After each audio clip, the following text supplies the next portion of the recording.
आइए खुदा के कलाम में आगे बढ़ेंगे, खुदा के कलाम को सीखेंगे और जानेंगे और इससे जीवन में फायदा उठाएंगे। आप अपनी जिंदगी में फायदा उठाएंगे। जितनी भी बातें यहां से शिक्षा के बतौर कही जाती हैं, ये प्रैक्टिकल करने की है। यहां पर थ्योरी हम सिखाते हैं, लेकिन आप उसे प्रैक्टिकल कर सकते हैं, अपने जीवन में फायदा उठा सकते हैं।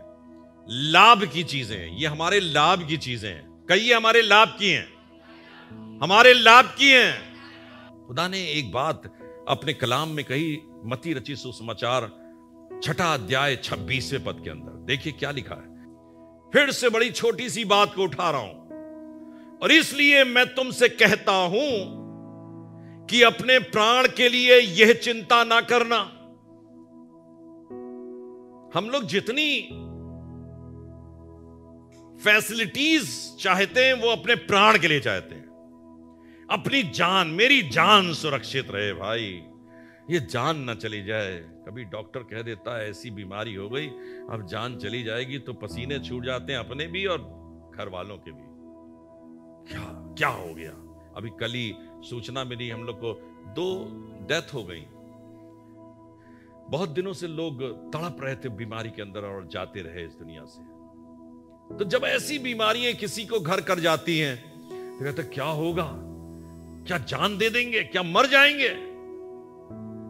खुदा बाप का कलाम कहता है कि इसलिए मैं तुमसे कहता हूं। ये शैतान बार बार जहन के अंदर हमको यही विचार देता है। बहुत सी बातें आप सोचिएगा, एक एक जन जितना बैठा हुआ यहां बहुत कमजोर है। अगर अपने शरीर पर दृष्टि डाले और कोई बड़ी बात सोचे, कोई बड़ी बात सोचिए आप, मैं इस शहर का डीएम बन जाऊं, सोचिए, मैं इस शहर के सबसे बड़े आलीशान मकान में रहूं, मैं फलाना हो जाऊं, मैं चीफ मिनिस्टर बन जाऊं, मैं प्राइम मिनिस्टर। तो आप फिर जब अपने अंदर सोचेंगे ना, चादर ओढ़ के कहेंगे मूर्ख हो गया, ऐसी ऐसी अजीब अजीब बातें सोचते हो। लेकिन आपको बताऊं, खुदा बाप सब कुछ करने में सक्षम है। सब कुछ, कहिए सब कुछ। इसको बोला कीजिए, अपनी जबान से, अपने मुंह से बोला कीजिए। अपने घर के अंदर जब होते हैं ना, तो बोला कीजिए इन चीजों को, क्लेम किया कीजिए परमेश्वर की आशीषों को। लिखा हुआ इसलिए मैं तुमसे कहता हूं। कौन कह रहा है भैया? कौन कह रहा है? प्रभु यीशु मसीह, राजाओं का राजा, प्रभुओं का प्रभु कह रहा है तुमसे कि मैं तुमसे कहता हूं। जब कभी कोई ऐसी बात होती है जिसका सारा इख्तियार मेरे पास होता है, तो मैं जब किसी से भी कह देता हूं, कह देना उससे, ईजे सिंह ने कहा था, कह देना उससे, तो वो शख्स भी, उसके दिलेरी आ जाती। क्या कहा? पाजी साहब ने कहा था। वो जाके कह देता डंके की चोट पे, उन्होंने कहा था। लोग सोचते हैं भैया अब छोड़ दो, अब छोड़ दो। ईजे सिंह ने कहा था, बिशप साहब ने कहा था ये। और जब ये कहा जाता है तो वाकई में अच्छा लगता है। आपसे राजाओं का राजा और प्रभुओं का प्रभु कह रहा है, इसलिए मैं तुमसे कहता हूं। इसमें अथॉरिटी है। ये जो शब्द कहे जा रहे हैं, ये अथॉरिटी रखते हैं, अपने अंदर इख्तियार रखते हैं। कहिए इख्तियार, इख्तियार। ये आपको इख्तियार दे रहा है खुदा बाप। कह रहा है मैं तुमसे कहता हूं कि अपने प्राण के लिए यह चिंता ना करना कि हम क्या खाएंगे। अरे बाप रे बाप, यही तो मसला है इस दुनिया का, यही तो मसला है। पेट, ये पेट, बहुत से लोग कहते हैं ये पेट ना होता तो समस्याओं का निदान। कुछ नहीं निदान विदान होता तुम्हारा। हमारी तो आदत है कि हम परचेज करते हैं। हमने भी थोड़ी देर पहले शुरुआत यहीं से करी, परचेज करते हैं। पेट ना होता तो कोई और चीज होती। तो खुदा का कलाम कह रहा है चिंता ना करना कि हम क्या खाएंगे और क्या पिएंगे। पीने की भी वैरायटी है ना? कोई काहू में खुश, कोई काहू में खुश, फर्क फर्क चीजें। क्या पिएंगे? अरे भाई पानी की बात करो ना, और किसकी बात कर रहे हो तुम? खुदा बाप कह रहा है इसलिए ये चिंता ना करना कि हम क्या खाएंगे क्या पिएंगे, और ना अपने शरीर के लिए कि क्या पहनेंगे। यह भी एक समस्या है, क्या पहनेंगे। क्या प्राण भोजन से और शरीर वस्त्र से बढ़कर नहीं? प्राण भोजन से और शरीर वस्त्र से बढ़कर नहीं। हमारा प्राण और शरीर इन तमाम चीजों से बड़ा है। खाने की चीजें चाहे वस्त्र से, इनसे ये चीज बड़ी है। और ये जो बड़ी चीजें हैं ये परमेश्वर ने हमारे लिए बनाई है, सृजी है, हमको बतौर अमानत दी है, अपने हाथों से गढ़ा है। और उसने चाहा है कि हमको ये हमारे प्राण सुरक्षित रहे भोजन के मार्फत से, और हमारा शरीर सुरक्षित रहे। कहिए हमारा प्राण सुरक्षित रहे, कहिए हमारा शरीर सुरक्षित रहे। बोलिए, आज क्लेम कीजिए इस बात को। आज लोग परेशान काहे बात के लिए? खाना नहीं मिल रहा है। परेशान काहे के लिए? बीमारी है, शरीर में कष्ट है, फलां बीमारी, ठिकाना बीमारी। चिंता ना करें, मैंने लिखा है, चिंता ना करें, क्योंकि एक बहुत खतरनाक बात बोल रहा हूं। अगर हम चिंता कर रहे हैं तो मैं कह रहा हूं चिंता ना करें। आप बाइबल पढ़ते हो, आप दुआ करते हो, सवेरे उठ के 3:30 बजे, 1 बजे दुआ करते हो, 2 बजे दुआ करते हो, लेकिन फिर भी अगर चिंता करते हो तो आपको सच बता रहा हूं, आप परमेश्वर प्रभु यीशु मसीह पर एतबार नहीं करते हो, उस पर विश्वास नहीं करते हो। उसने आपसे कहा है ये सारी चिंताएं मुझको दे दो, मुझे तुम्हारी फिक्र है। भाई किसको फिक्र है? यीशु को आपकी फिक्र है। कहिए, यीशु को मेरी फिक्र है, परमेश्वर को मेरी फिक्र है। जब कहीं सड़क पर जाते हो, कोई शख्स छेड़ दे तो कहो, खुदा बाप तुझे मेरी फिक्र है। यीशु को आपकी फिक्र है। और जब हम उस पर एतबार नहीं करते, जब उसके ऊपर भरोसा नहीं करते, तो ये क्या करते हैं? क्या करते हैं? पाप करते हैं। कहिए, पाप करते हैं। अगर उस पर एतबार नहीं करते, खाने के लिए बड़ी चिंतित, पहनने के लिए बहुत चिंतित। सच बता रहा हूं, खाने के लिए नहीं सोचना पड़ता, पहनने के लिए नहीं सोचना पड़ता। ये दोनों चीजें जिनका बयान यहां पे लिखा है, मेरी जिंदगी से ये चिंताएं दूर हो गई। सच बता रहा हूं, खुदा बाप अपने प्रियों को कैसे दे देता है? कैसे दे देता है? यूं ही। कहिए, यूं ही दे देता है। याद रखिएगा इस बात को, यूं ही दे देता है। इस उम्र में आके, इस समय आकर, 15 साल नौकरी के खत्म होने के बाद खुदा बाप यूं ही दे देता है। खुदावंद यीशु मसीह प्रकाशित वाक्य के अंदर कलीसियाओं से बातचीत कर रहे थे, तो उन्होंने एक कलीसिया से बातचीत करते समय यह कहा कि तू ना सर्द है ना गर्म है, ना तू ठंडा है और ना गर्म है। भला होता, क्या भला होता? कहिए, भला होता। भला होता कि तू या तो ठंडा या गर्म होता,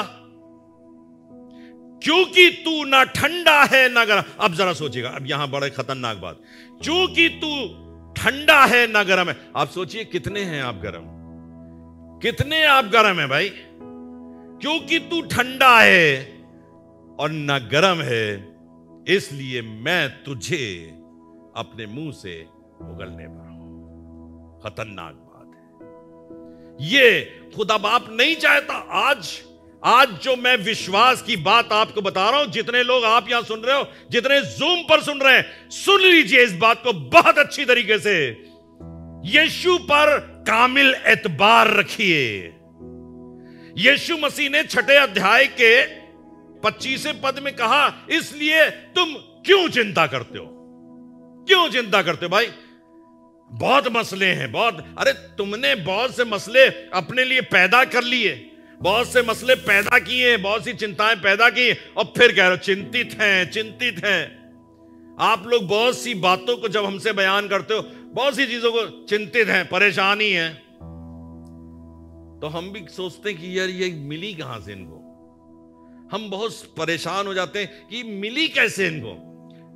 तो जब गौर करके देखना पड़ता, हम ही ने परचेज की थी, आप ही ने परचेज की थी। अब आप उसकी समस्या के अंदर जूझ गए हो।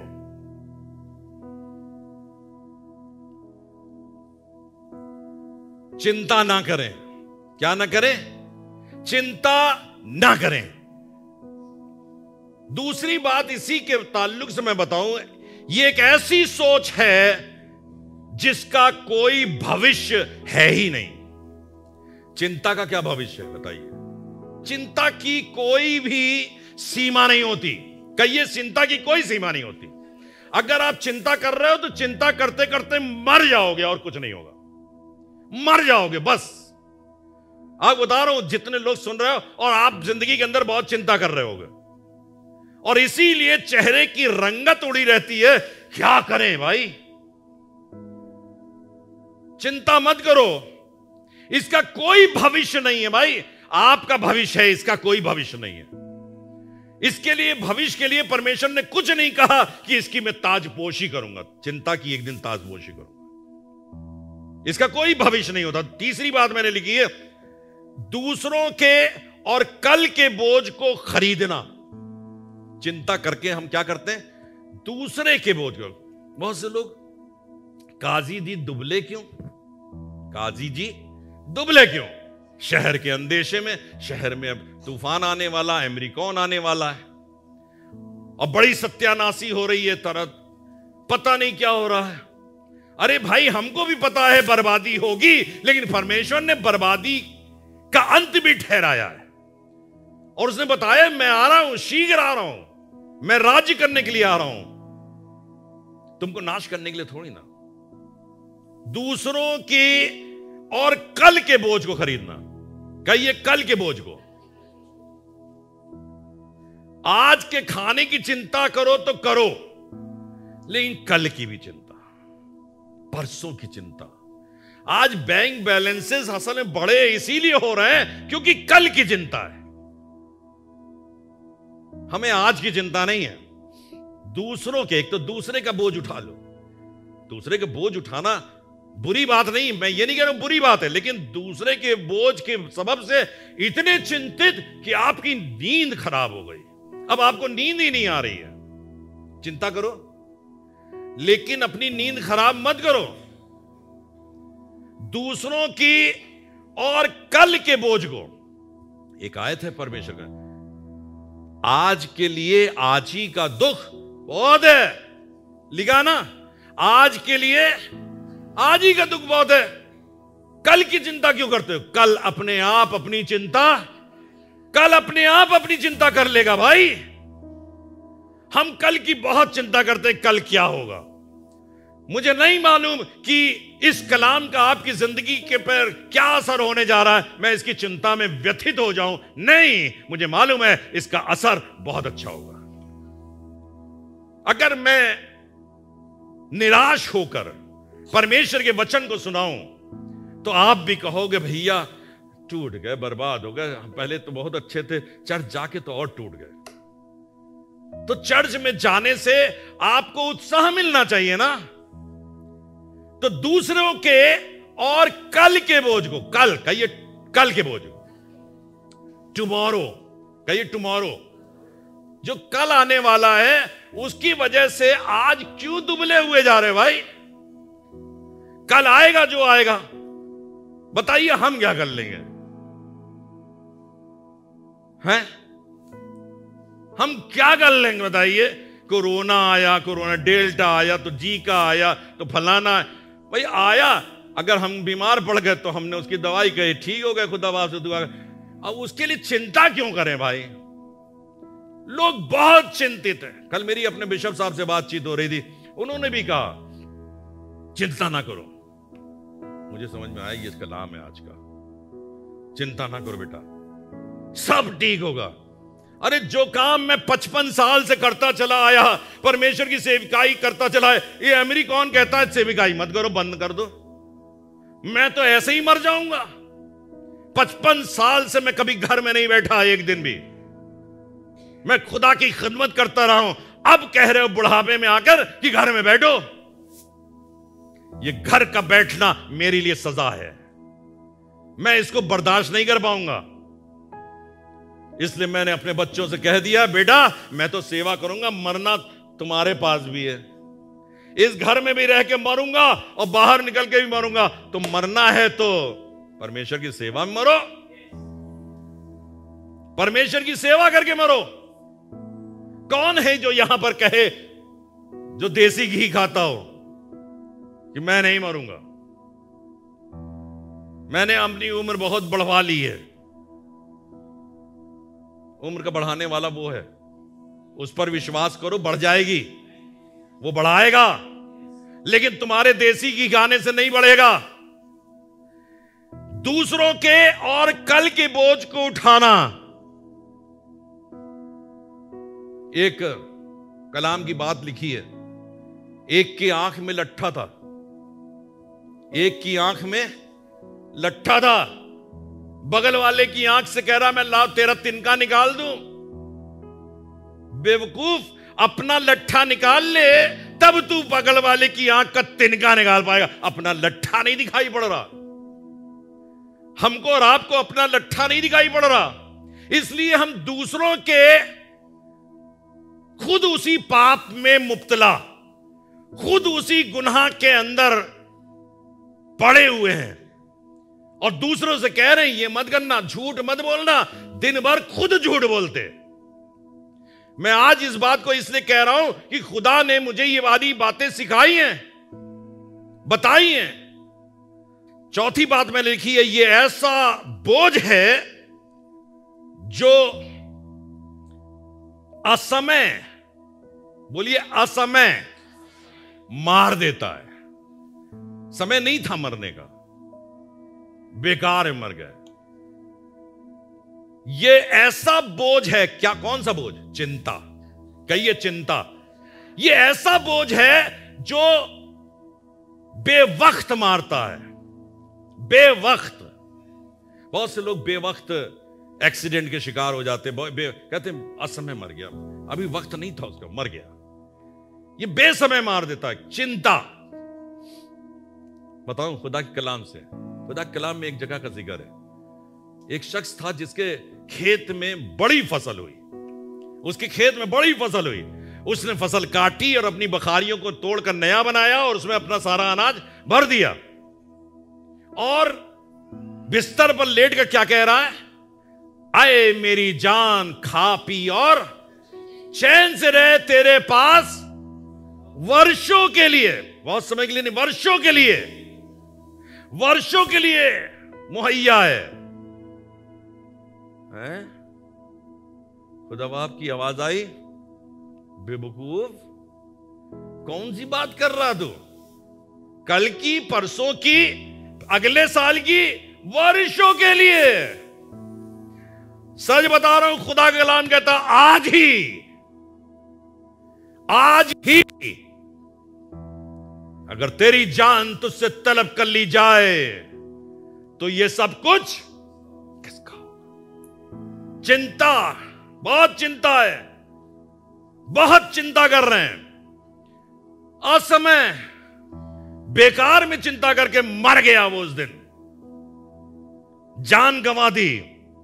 अरे खा लेता, वो भर दी गोदाम, गोदाम भर दिए, कल खाऊंगा, वर्षों खाऊंगा, आज खा लेता, गोश्त मंगा करके। आज नहीं खाया, कल खाएंगे। मालूम है कल बचोगे, कल बचोगे नहीं। यह असमय मार देता है। पांचवी बात मैंने लिखी है, किसी अच्छे काम को करने के बजाय, ध्यान से सुनिएगा, बहुत इंपॉर्टेंट शब्द लिखे, किसी अच्छे काम को करने के बजाय बेकार की और अनावश्यक कार्य को करने में समय बर्बाद करते हैं। किसी अच्छे काम को कर लेते लेकिन बेकार की चिंता, ये चिंता जो है ना, ये बेकार की होती है। मेरा घर, मेरी जायदाद, घर खा लो, जायदाद पी लो, ओढ़ के बैठ जाओ, कुछ फायदा नहीं मिलेगा। बेकार की चिंता कर रहा। लिखा खुदा कला, आए मूर्ख। जब हम लोग ऐसे वाले काम करते हैं ना, तो अपने आप से कहा करिए, ये वाली बातें याद करिए और कहिए मूर्ख, बेवकूफ, कुछ नहीं मिले, अनावश्यक। अरे अगर मान लीजिए हमारे पास 4 पैसे हैं, उस 4 पैसे से किसी का भला हो जाए तो कितना अच्छा होगा, आवश्यक चीजें निपट जाएंगी।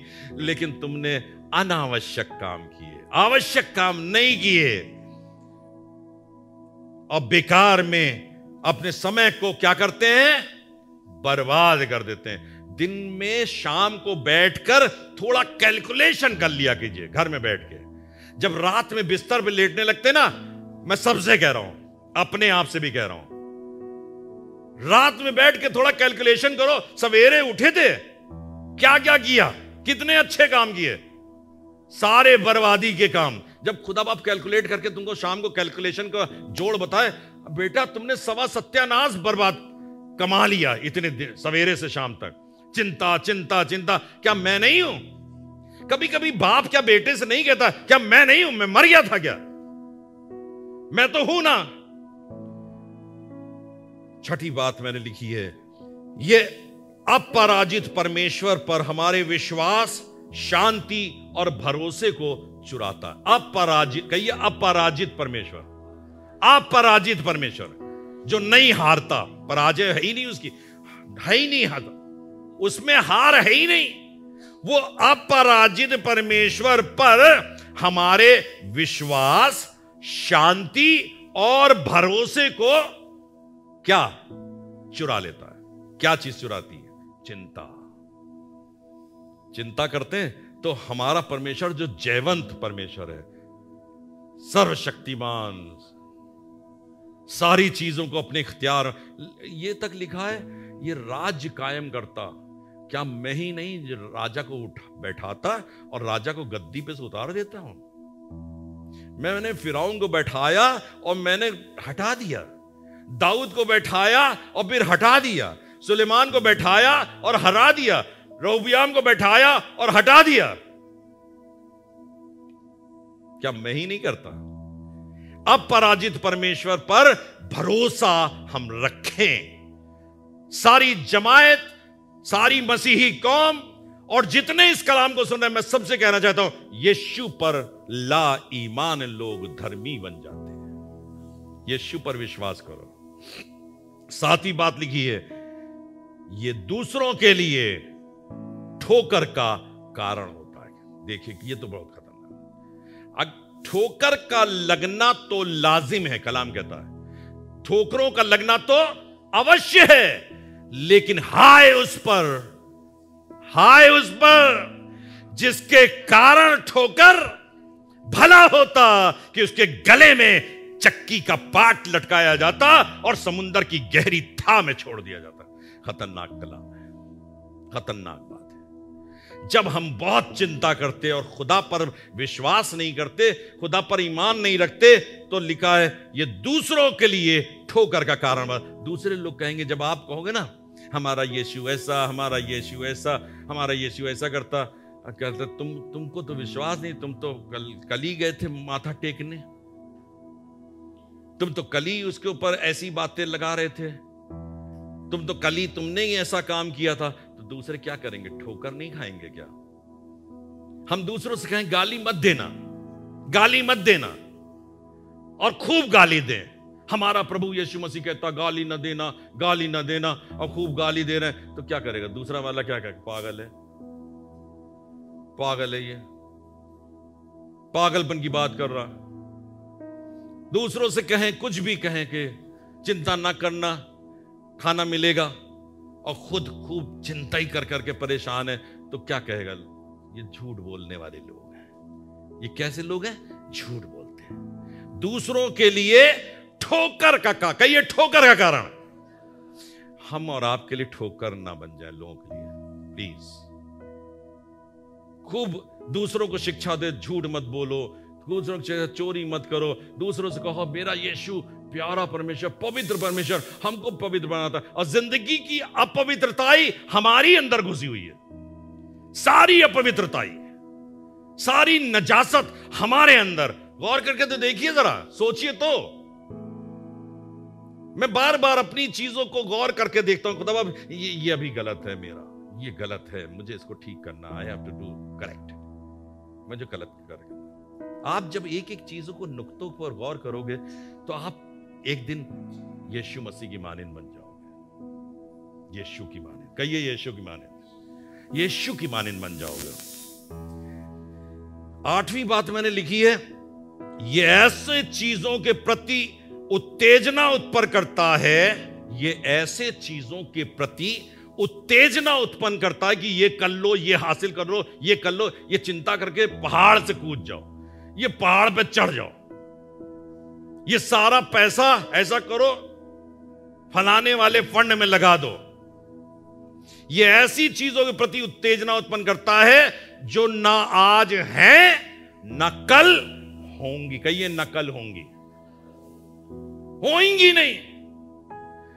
जब खुदा ने कहा कि मैं कल भी मन्ना बरसाऊंगा, परसों भी मन्ना, 40 साल तक मन्ना बरसाऊंगा, पानी पिलाऊंगा, बटेरे खिलाऊंगा, लेकिन फिर भी कलाम कहता है, और लोग अपनी जरूरत से ज्यादा मन्ना बटोर लिया करते थे, अपनी आवश्यकता से ज्यादा। उसने कहा 6वें दिन तुम दुगना बटोर लेना, क्योंकि 7वें दिन मन्ना नहीं गिरेगा, तो 7वें दिन का मन्ना। लेकिन लोग क्या करते थे, 5 दिन जो पहले के होते थे उसमें भी जबरदस्त बटोर देते थे। तो खुदा का कलाम क्या कहता है, जिन्होंने अधिक बटोरा उनका कुछ ज्यादा ना निकला, और जिन्होंने कुछ कम बटोरा उनका कुछ कम ना निकला। और अगर बटोर भी लोगे मान लो, तो क्या होगा, क्या होगा बताइए, सड़ जाएगा। कहिए सड़ जाएगा। उसने कहा मेरा वायदा सच्चा है, मैं आज और कल और हमेशा तक एक हूं। मैं आज और कल और हमेशा तक एक हूं। सच बता रहा हूं, आज आपकी जिंदगी की तमाम चिंताओं के बारे में, और जितने लोग जूम पर देख रहे हैं, मैं उनसे कहना चाह रहा हूं, खुदा बाप आपकी फिक्र करता है। मैं नहीं कह रहा कि आपके पास समस्याएं नहीं है, मैं नहीं कह रहा ये वाली बात, समस्याएं हैं, यस, मैं आदर करता हूं उन समस्याओं के लिए कि आपके जीवन में है। लेकिन चिंता क्यों कर रहे भाई, क्यों चिंता कर रहे हो? चिंता करके तुम अपने सर का एक भी बाल काला और सफेद नहीं कर सकते, तुम नहीं कर सकते, मर जाओगे बेटा, नहीं कर पाओगे। फिर भी चिंता करते हो, मत करो। मुझे तुम्हारी फिक्र है, मुझे तुम्हारी फिक्र है। आई लव यू, गॉड कहता है। पर आप नहीं कह पाते ना, कई बार आपसे हम कहते हैं खुदा को प्यार करो, तो नहीं बोलते, नहीं कहते, जाओ नहीं करते, नहीं कहेंगे, नहीं। खुदा बाप आवाज बुलंद कहता आई लव यू। देखो परमेश्वर ने जगत से कैसा प्रेम किया, देखो परमेश्वर ने जगत, कहिए बोलिए, देखो परमेश्वर ने जगत से कैसा प्रेम किया, ऐसा प्रेम किया कि अपना इकलौता पुत्र दे दिया, अपना इकलौता पुत्र दे दिया, ताकि जो कोई उस पर क्या करे। जितनी बातें मैंने बोली हैं, ये उसके विश्वास को चुराता है, ये आपके भरोसे को जो आप खुदा के प्रति करते हो। निराश मत होइए कभी, ये शैतान का इतना बड़ा तीर है जो हमारी आपकी जिंदगी पे चलता है। आपने बड़ी इच्छाएं, बड़ी आशाएं संजो के रखी अपने बच्चों से, अपनी बेटी से, अपने बेटे से, और बेटियों ने अपने पिता से, अपनी माता से। मैं आज कह रहा हूं, बावाज़े बुलंद कहना चाहता हूं, खुदा के खादिम होने के नाते चिंता मत करना, खुदा को तुम्हारी फिक्र है। Yes, he cares for you, he cares for you. वो आपकी चिंता करता। आगे लिखा मैंने 9वां, ऐसे अनाथों के समान रहते हैं। मैंने लिखा ऐसे अनाथों के समान रहते हैं जिनका कोई स्वर्गीय पिता है ही नहीं, जिनका कोई स्वर्गीय पिता नहीं है, ऐसे रहते हैं। कई बार ऐसी सी भाषा, ऐसी सी वाणी बोलते हैं, हमारा स्वर्गीय पिता कहते हैं हम जिंदा खुदा की औलाद हैं। वी क्लेम दिस थिंग कि we are the son of living God. क्या? Son of living God. कहिए, son of living God. We are the son and daughters of living God. लेकिन हरकतें ऐसी हैं कि मेरा स्वर्गीय पिता तो जिन्हें कब मर गया। 2021 साल पहले जान दी थी सलीब पर, फिर उसका पता नहीं पैदा हुआ कि क्या हुआ, कहां चला गया। हमारी हरकतें तो ऐसी हैं। ऐसे अनाथों के समान रहते हैं जिनका कोई स्वर्गीय पिता, आज से मैं आपसे कह रहा हूं, सारे सुनने वालों से इंटरनेट के ऊपर मैं आपसे कह रहा हूं, तुम्हारा स्वर्गीय पिता है। अगर तुमने उसके ऊपर विश्वास किया है, तुम्हारा स्वर्गीय पिता है। तभी वो कहता है, हे अल्प विश्वासियों, क्यों चिंता करते हो? क्यों चिंता करते हो? खुदा बाप ने मौजे दिखाए। 5 रोटी से 5000 लोग को खिला दिया, 4 रोटी से 7000 लोगों को खिला दिया। उसने वहां पे 5 टोकरे उठा लिए, एक बार 12 टोकरे उठा लिए। फिर भी जब यीशु मसीह एक राह पे चला जा रहा है और उसने कहा, फकीह और फरीसियों के खमीर से अपने आप को बचाए रखना, तो यीशु मसीह की तरफ देख के कहने लगे, हम तो लाए नहीं कोई रोटी पोटी, तो ये खमीर से कहां से बचा के रखे? तो यीशु मसीह ने कहा, क्या तुमको नहीं मालूम? क्या तुमको नहीं मालूम कि मैंने 5 से कितने को खिलाया था और तुमने कितने टोकरे उठाए थे? 4 रोटी से 60 टोकरे, 5 टोकरी रोटी से। ये तो लग रहा स्टोरी है। हमारा विश्वास तो ये कहता है ये स्टोरी है।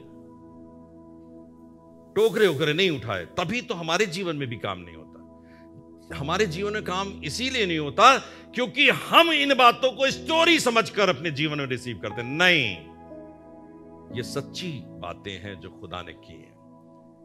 और तभी खुदावंद यीशु मसीह अपने चेलों से कहता है कि हे अल्प विश्वासी, यही तो लिखा ना, हे अल्प विश्वासियों।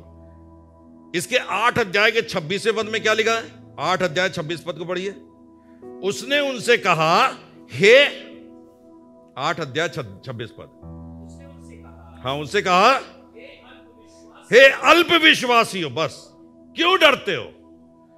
14 अध्याय 31 पद पढ़िए, इसी का 14 अध्याय 31 पद। हाँ, क्या लिखा? यीशु ने तुरंत हाथ बढ़ाकर किसे थाम लिया? किसे थाम लिया? चेलों को, पतरस को। उसने किसको थाम लिया? पतरस को। क्योंकि पतरस ने क्या कहा था? हे गुरु, अगर तू है तो मुझे भी आने की इजाजत दे, मैं आऊं। क्योंकि उससे पहले वो क्या समझ रहे थे? हम भी यीशु मसीह को भूत समझते कई बार अपने जीवन के अंदर। भूत आ गया, भूत नहीं आ गया, यीशु आ गया। रात में कभी दर्शन दे तो हम तो भूत ही समझ के भाग जाएं, लेकिन हम तो आलिंगन बद्ध हो जाते हैं। लिपट जाइए उससे, चिंता ना करो। चिंता हमारी जिंदगी को बर्बाद कर देती है। इसलिए मैं तुमसे कहता हूं, अब मेरे साथ क्या मिलकर आप पढ़ेंगे? ये वाली आयत निकालिए, मत्ती रचित सुसमाचार 6 अध्याय 25वां पद, 6 अध्याय 25 पद, और फिर पढ़िएगा 30वां पद, 30th। इसलिए मैं तुमसे कहता हूं कि अपने प्राण के लिए यह चिंता ना करना कि हम क्या खाएंगे और क्या पिएंगे, और ना अपने शरीर के लिए कि क्या पहनेंगे। क्या प्राण भोजन से और शरीर वस्त्र से बढ़कर नहीं? 30वां पद पढ़ें, 30वें पे आ जाइए। इसलिए जब परमेश्वर मैदान की घास को, जो आज है और कल भाड़ में झोंकी जाएगी, ऐसा वस्त्र पहनाता है, तो हे अल्प विश्वासियों, तुमको वो क्यों कर ना पहनाएगा? हे अल्प विश्वासियों, तुमको वो क्यों कर। ये तो खाने की और कपड़े की बात थी, लेकिन हमारे जीवन की भिन्न भिन्न समस्याएं, किसी का कुछ खो गया, किसी का कुछ मिट गया। सिर्फ अपने से कहिएगा, हे अल्प विश्वासियों, परमेश्वर पर क्यों नहीं विश्वास करते हो? वो आपकी जिंदगी को मधुर बना देगा, खूबसूरत बना देगा।